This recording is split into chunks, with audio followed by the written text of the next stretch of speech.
ตาลขอกินขนมเก่งมากทิฟฟี่ลูกเรามากินน้ำตาลไม่ได้กินวันนี้เรากินขนมอะไร วันนี้เรากินขนม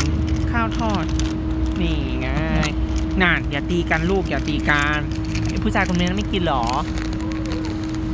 เอาเป็นอะไรใครร้องอ่ะลูก